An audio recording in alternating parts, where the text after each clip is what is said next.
বলিভিয়ার লা পাজে গিয়ে ১-০ গোলে হেরেছে ব্রাজিল। বিশ্বকাপ বাছাই পর্বের ইতিহাসে সবচেয়ে বাজে ৫ নম্বর থেকে শেষ করেছে। সেলেসাওরা প্রথমার্ধের যোগ করার সময়ে পেনাল্টি থেকে গোল খায়। ওই গোল শোধ করতে গুরুর একাদশে না থাকা রাফিনিয়াকে ৬১ মিনিটে মাঠে নামান ব্রাজিলের ইতালিয়ান কোচ কার্লো আনচেলত্তি। যোগ করার সময় মিলিয়ে ৩৫ মিনিট খেলেছেন বার্সা ফরোয়ার্ড। দল হারলেও তাকে মাঠে নামানোয় ক্ষুব্ধ এই নাম্বার ১০।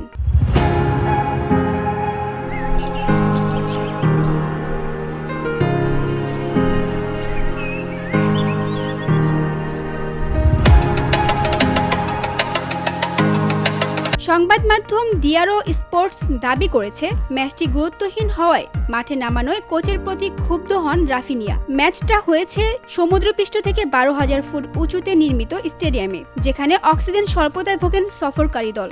নিঃশ্বাস নিতে কষ্ট হয়।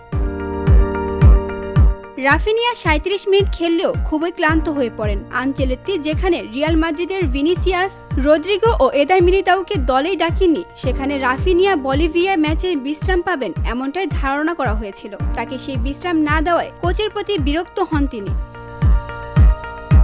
ম্যাচ শেষে সংবাদ মাধ্যমের কাছে বলিভিয়ার মনোভাব নিয়ে ক্ষোভ প্রকাশ করেন রাফিনিয়া। একটা দল জয়ের জন্য অন্য দলকে ১২,০০০ ফুট উঁচুতে খেলতে বাধ্য করছে, এটা অন্য দলের জন্য খুবই ক্ষতির কারণ। তারপরও আমরা ভারসাম্যপূর্ণ ম্যাচ খেলেছিলাম, কিন্তু রেফারি একটা পেনাল্টি দিয়ে দিলেন, যা আমাদের দলের ও ম্যাচের পরিস্থিতি জটিল করে তুলেছিল।